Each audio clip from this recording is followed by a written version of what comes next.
أما بعد فأعوذ بالله من الشيطان الرجيم بسم الله الرحمن الرحيم يا أيها الناس اتقوا ربكم واخشوا يوما لا يجزي والد عن ولده اے لوگو اپنے رب سے ڈرو یا ایھا الناس اتقوا ربکم واخشوا یوما لا یجزی والد عن ولده اے لوگو اپنے رب سے ڈرو اس دن سے ڈرو جس میں نہ کوئی باپ اپنے بیٹی کی طرف سے کچھ مطالبہ ادا کر سکے گا، نہ کوئی بیٹا ہی وہ اپنی باپ کی طرف سے ذرا بھی مطالبہ ادا کر پائے گا۔ یقیناً ان وعد اللہ حق، اللہ کا وعدہ سچا ہے۔ فلا تغرنکم الحیات الدنیا، سو تم کو دنیاوی زندگانی دھوکے میں نہ ڈالے۔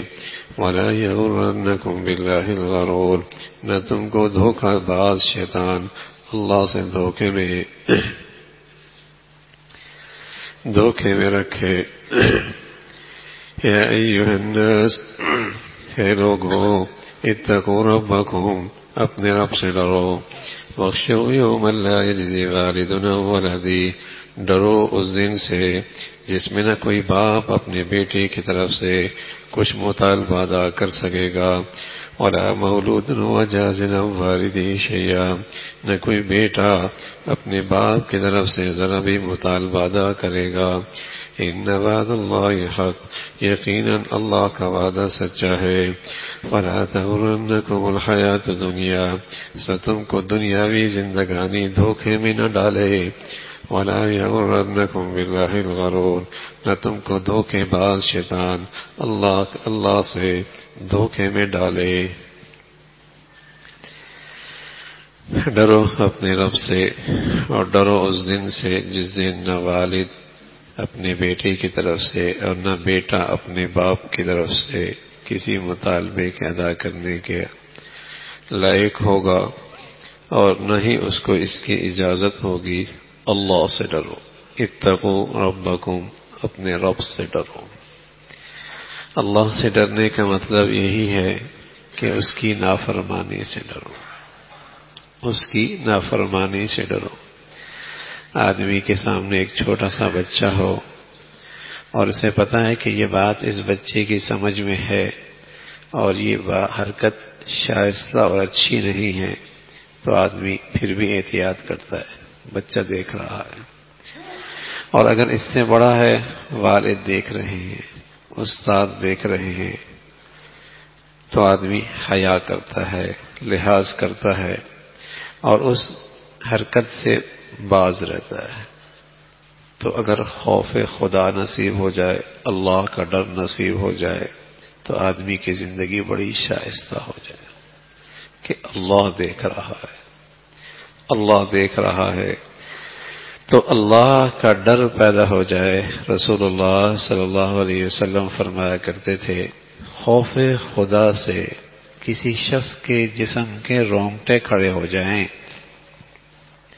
جو شریف آدمی ہو نا، جس کے دل میں اپنے باپ کے احسانات اور اپنے باپ کی عظمت اور احترام ہو، اور اسے یہ پتہ چل جائے کہ تیری یہ نشائستہ حرکت پر تیرے ابا کی نظر پڑ گئی ہے، تو اس کے رونگٹے کھڑے ہو جاتے ہیں، جلد پہ یہ رونگٹے کھڑے ہو جاتے ہیں، اس لیے کہ اس کے دل میں اپنے باپ کی عظمت، احترام، محبت اتنی ہے، ایسا احسان شناس ہے کہ اس کے جسم پہ رونگٹے کھڑے ہو جاتے ہیں۔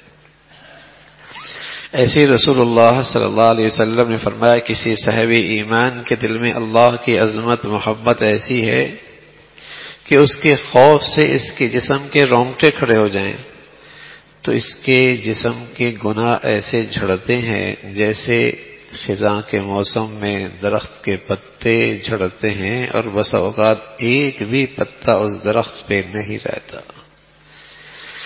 اس خوف خدا کی برکت سے اس کے جسم کی خطائیں اسی طرح جھڑ جاتی ہیں۔ اللہ کا خوف بڑی چیز ہے۔ وَأَمَّا مَنْ خَافَ مَقَامَ رَبِّهِ وَنَهَى النَّفْسَ عَنِ الْهَوَىٰ، جو خوف خدا رکھتا ہے نا، وہ اپنی نفسانیت سے باز رہتا ہے وہ اپنی نفسانیت پہ نہیں چلتا بلکہ اللہ کی چاہت پہ چلتا ہے.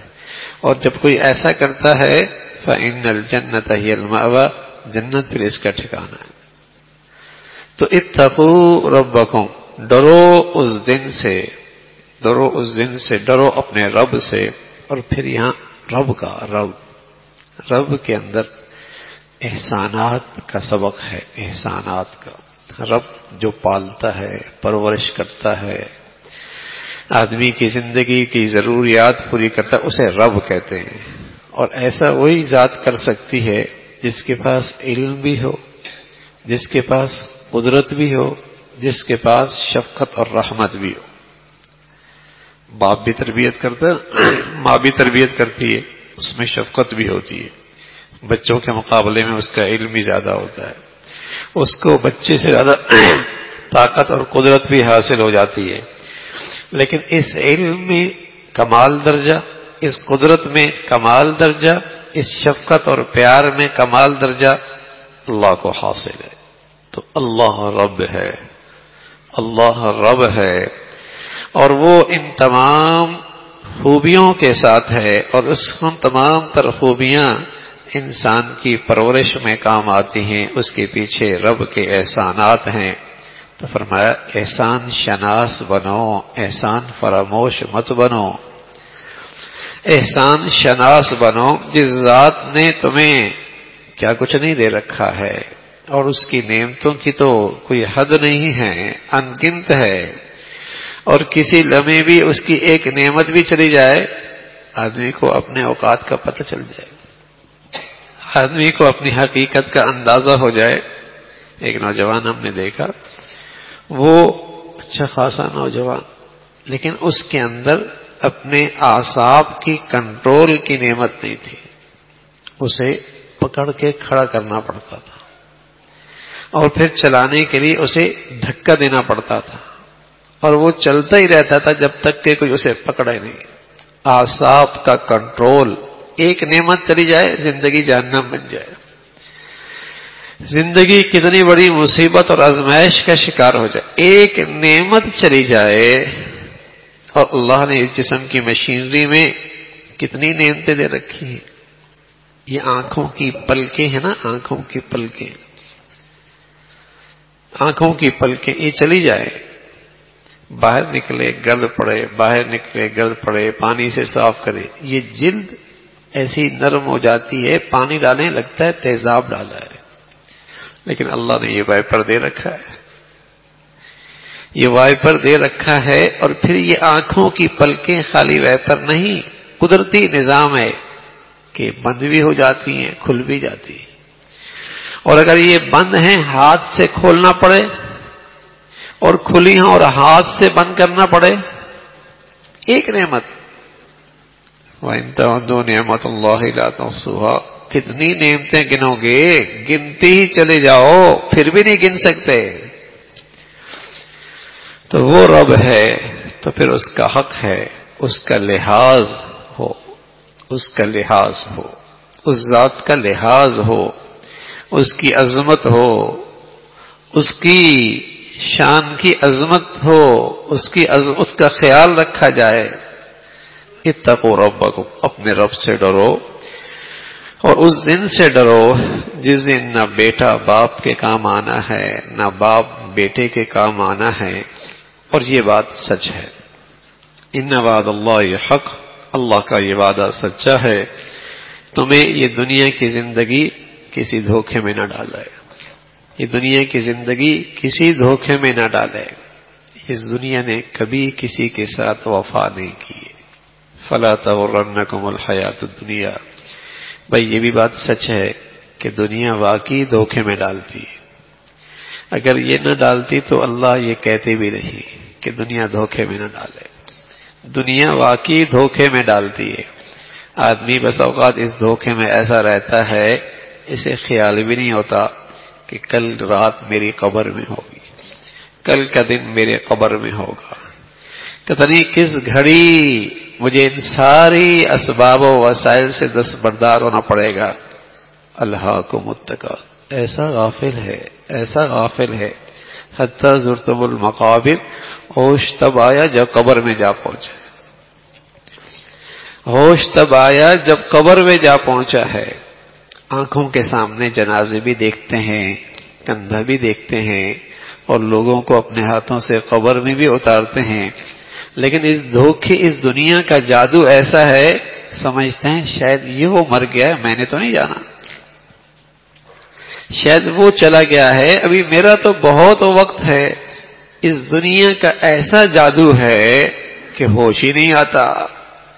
تو واقعی یہ دنیا دھوکے کی چیز ہے، دھوکہ دیتی ہے، تبھی تو مہربان ذات نے توجہ دلائی، دیکھو دنیا کی زندگی تمہیں دھوکے میں نہ ڈالے، اور اس سے بڑا دھوکے باز شیطان ہے۔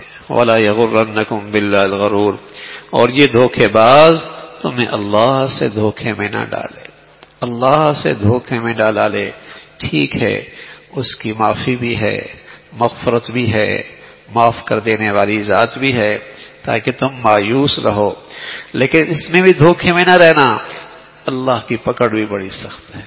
اس لیے گناہوں پہ جرأت نہ کرنا، اس کی نافرمانی پہ جرأت نہ کرنا، اس کے حکم توڑنے میں جرأت سے کام نہ لینا، دھوکے میں ڈالتا ہے شیطان۔ ٹھیک ہے، جب معاف کرنے والا ہے تو مایوسی کی ضرورت نہیں، مایوسی نہیں ہے، لیکن جب اس کی پکڑ سخت ہے تو پھر گناہوں پہ بھی جرأت نہ کی جائے۔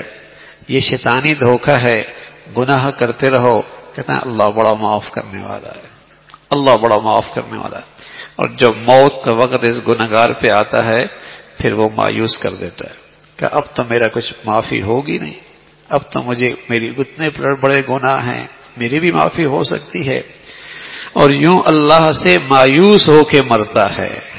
تو شیطان کے دھوکے سے بچنا کہ معافی ہے، مایوس ہونے کی ضرورت نہیں، لیکن اللہ کی پکڑ بھی ہے، گناہوں پہ جرأت نہ کرنا، اللہ کی پکڑ بھی بڑی سخت ہے، دیر سویر پکڑ میں ہوتی ہے، لیکن ان بطش ربک لشدید، تیرے رب کی پکڑ بھی بڑی سخت ہے۔ تو شیطان دھوکے میں نہ ڈالے، آدمی آخرت کی زندگی سے غافل نہ ہو، یہی عقل مندی کی نشانی ہے۔ اللہ رب العزت ایسی زندگی، ایسی سمجھ بوجھ سبھی کو نصیب فرمائے۔ اللہم لک الحمد کلہ ولک الشکر کلہ۔